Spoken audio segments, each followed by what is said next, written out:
अमित ठाकरे को प्रमोट करने के लिए आज मनसे के अध्यक्ष राज ठाकरे इस प्रकार का पूरा मुस्लिम और हिंदू और क्रिश्चियन और सिख और दूसरा समाज इस प्रकार के लोगों को लड़ाई। Everyone, please follow, like, share, comment and subscribe the Samyak Kranti channel. Thank you. जय भीम, जय भारत। आज हमारे साथ बहुत ही स्पेशल गेस्ट है जो पिंपरी चिंचवड़ के वंचित बहुजन आघाड़ी के पक्ष निरीक्षक है। आपको पता ही होगा यह व्यक्तिमत्व बहुत ही इंटेलेक्चुअल है और हमारे वंचित बहुजन आघाड़ी के लिए बहुत ही इम्पोर्टेंट है। सिर्फ ये पिंपरी चिंचवड़ या पूना के लिए सीमित काम नहीं करते, पूरे महाराष्ट्र में काम करते हैं। तो आप देख रहे हैं कि महाराष्ट्र में जो राजनीति चल रही है, धर्म के नाम पे राजनीति चल रही है। जो राज ठाकरे इन्होंने कहा कि जो मस्जिद के ऊपर जो अजान होते हैं, जो भोंगा होते हैं जिसको लाउड स्पीकर बोलते हैं, तो उसके बारे में बहुत राजनीति चल रही है। यह राजनीति महाराष्ट्र से आगे निकलकर पूरे देश में फैल गई है और देश का माहौल अभी बहुत ही अलग तरह से हो गया है कि अभी लोग इसके बारे में सोचने लगे हैं कि क्या होगा इसके आगे। राज ठाकरे ने जो अल्टीमेटम दिया है और उसके बाद क्या होगा, लोगों के मन में बहुत ही दुविधा है, संभ्रम है, डर है और लोग सोचने लगे कि उसके बाद क्या होगा। तो जैसे राजनीति चल रही है, यह राजनीति बहुत ही अलग दिशा में जा रही है। तो हमारे जो आज के जो मेहमान हैं उनसे हम लोग जानेंगे कि इस बारे में क्या करना चाहिए, क्या राय है, आप क्या सोचते हैं? सर्वप्रथम सम्यक क्रांति न्यूज़ चैनल को मेरे तरफ से हार्दिक शुभेच्छा, क्योंकि मेरे जैसा एक छोटा कार्यकर्ता का इंटरव्यू पूरा महाराष्ट्र में आप प्रकाशित कर रहे हो, इसलिए मैं आपके धन्यवाद देता हूं। और उसके साथ हूं पूरा महाराष्ट्र के सभी व्यूअर्स को मेरे तरफ से वंचित बहुजन आघाड़ी के कार्यकर्ता मानववाद से बिलीव करने सभी को मेरा जय भीम, जय कृष्ण। आपने आज मुझे प्रश्न पूछा कि आज इधर नवनिर्माण सेना के अध्यक्ष राज ठाकरे ने मुस्लिम के विरोध में उन्होंने कुछ लफ्ज़ निकाला है। वो ऐसा कहा है कि उनके आदान प्रदान करते वक्त होने वाला वो लाउड स्पीकर द्वारा वो अल्लाह का आभार करते हुए कि वो शब्द को उन्होंने आवाज़ के नाते उन्होंने वो विरोध किया है, क्योंकि आदरणीय बाबा साहब अम्बेडकर संविधान द्वारा दिया आर्टिकल 26 के इसमें अपना अपना समाज, अपना अपना धर्म स्वीकार करना, धर्म को लेके जाने का अधिकार सबको दिया है।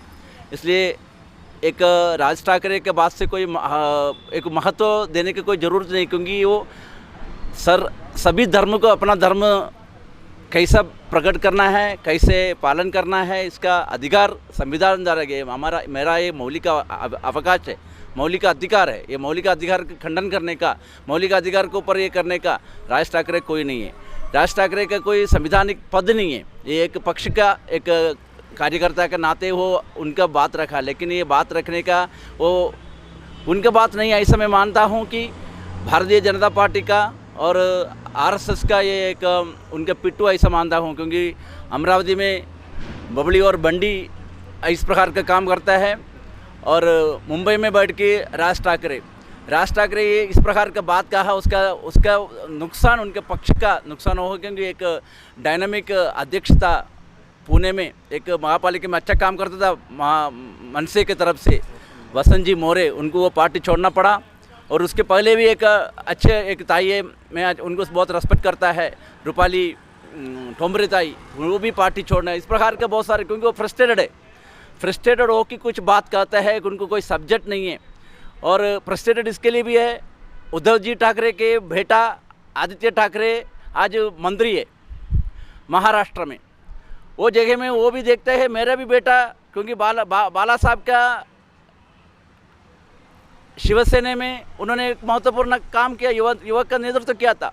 तब से उनको ऐसा लगता था कि बाला साहब के बाद जाने के बाद शिवसेना का पद मेरे पास आएगा, लेकिन दुर्भाग्यवश से वो हो नहीं पाया। उसके वजह से बेटा और पापा का झगड़ा होता होगा घर में। मैं आदित्य ठाकरे मंत्री हो गया, आमदार हो गया, मेरे को उसका बनने का अधिकार में चांस नहीं मिला। उसकी वजह से बेटे को वो प्रमोट करने का वो काम, अमित ठाकरे को प्रमोट करने के लिए आज मनसे के अध्यक्ष राज ठाकरे इस प्रकार का पूरा मुस्लिम और हिंदू और क्रिश्चियन और सिख और दूसरा समाज, इस प्रकार के लोगों को लड़ाई कैसे महाराष्ट्र ऐसा एक देश है, ऐसा एक राज्य है, ये संतों का राज्य है, छत्रपति शिवाजी महाराज का राज्य है। बड़े बड़े लोगों ने बहुत अच्छा काम किया, ऐसा एक राज्य है। राज्य में बाला साहब ठाकरे साहब ने भी बहुत अच्छा काम किया। उसके बावजूद भी राज ठाकरे जी ने इस प्रकार का गलत एक बात रखा है। ये बात हमको हजम नहीं हो रहे, क्योंकि मैं एक क्रिश्चियन समाज का होता है, मैं भी धर्म का अच्छा, मेरा संविधान दिया गया, संविधान द्वारा दिया गया वो मौलिक अवकाश के हिसाब से हम धर्म स्वीकारते हैं, धर्म का पालन करते हैं, बाइबल पढ़ते हैं, मस्जिद में चर्च में जाते हैं, हमारा पास्ट लोग हमको सिखाते हैं, क्योंकि कोई भी धर्म गलत सिखाते नहीं, गलत काम करना। लेकिन कुछ इस प्रकार का विध्वंसक लोग एक दूसरों की लड़ाई, एक दूसरे के ऊपर अन्याय करने का, गलत काम करने का बात रखते, ये अच्छी बात नहीं है। और वंचित बहुजन आघाड़ी की तरफ से, क्योंकि आदरणीय श्रद्धेय बाला साहब अम्बेडकर हमको नहीं, पूरा पत्र परिषद लेके ऐसा कहा है कि मुस्लिम लोगों के ऊपर अगर गलत काम करेंगे तो उधर वंचित बहुजन आघाड़ी के कार्यकर्ता उनका सेवा करने के लिए, उनका वो साथ देने के लिए हम लोग हमेशा रहेंगे। और 1 तारीख से 3 तारीख तक का वो टाइम, 3 तारीख का वो महाराष्ट्र के उद्धव जी ठाकरे, अजित पवार का सरकार डिसाइड करेंगे। महाराष्ट्र शांति से जाना चाहिए कि ये इस प्रकार का विध्वंस लोगों का बातों से रह कि। और आपने देखा कि 1 तारीख को राज ठाकरे सभा लेने वाले हैं औरंगाबाद में, तो उसके बारे में भी ये कहा जाता है कि लोगों की तरफ से कुछ लोग कहते हैं कि ये सभा नहीं होनी चाहिए, क्योंकि इस सभा से नहीं क्या लोगों को भड़काने का काम होगा और जो जाति है उसके ऊपर नहीं क्या बोलने का काम होगा। तो लोग बोल रहे हैं कि यह सभा नहीं होनी चाहिए। तो इसके बारे में आपकी और आपके पक्ष की क्या राय है, क्या बोलेंगे?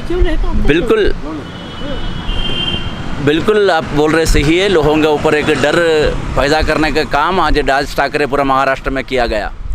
लेकिन वंचित बहुजन आघाड़ी के एक कार्यकर्ता नाते, एक सादा सिटीजन के नाते मैं ऐसे कहना चाहता हूँ कि आदरणीय बाला साहब अम्बेडकर और वंचित बहुजन आघाड़ी के औरंगाबाद के और महाराष्ट्र के उपाध्यक्ष सिद्धार्थ जी मोकले और बोईगल साहब, वो सब लोग उन्होंने उधर अच्छा प्रकार का बात को, ये बात को ध्यान रखते हुए उन्होंने एप्लीकेशन दिया है कि उनका सभा उधर नहीं होना चाहिए। उनके मन में एक डर पैदा करने का काम, उसके अलावा कुछ नहीं हो। उसके वंचित बहुजन आघाड़ी महाराष्ट्र का अध्यक्ष, हमारा नेशनल अध्यक्ष बाला साहब अम्बेडकर और रेखाताई ठाकुर और सभी पदाधिकारी हो, सब उसके अंदर कल का सर्वपक्षीय इसमें सब मीटिंग में भी हमारा अध्यक्ष ने ये कहा इस प्रकार का बात होना नहीं चाहिए। बाकी लॉ एंड ऑर्डर कीप करने का काम आज होम मिनिस्टर का है और महाराष्ट्र सरकार का है, उनके ऊपर छोड़ रहा हूँ। क्योंकि लेकिन राज ठाकरे के पार्टी का, राज ठाकरे मुस्लिम समाज के ऊपर किंवा दलितों के ऊपर कोई अत्याचार किया है, उधर ऊपर हम भी वो प्रकार का लेवल इसमें देखने का, हम उनको वो बात को रुकाने का काम हम वंचित बहुजन आघाड़ी के कार्यकर्ता और पदाधिकारी करेंगे। तो आपने देखा कि राजन नायर साहब ने कहा है कि अगर यह सभा होगी तो इस सभा से लोगों का नुकसान होगा और यह सभा नहीं होनी चाहिए, ऐसा वंचित बहुजन आघाड़ी के तरफ से इन्होंने मतलब इन्होंने डिमांड की है और सभी पार्टी सभी लोग मिलकर इस बात का विरोध करने वाले हैं और मुस्लिम के साथ कंधे से कंधा लेकर ये सब लोग खड़े होने वाले हैं। तो 1 तारीख को जो सभा है तो उसके बाद हम लोग देखते हैं कि ये मसला कहाँ तक जाता है। मैं नीलेश चौहान सम्यक क्रांति के लिए पूना की तरफ। जय भीम, जय संविधान। धन्यवाद। धन्यवाद सर।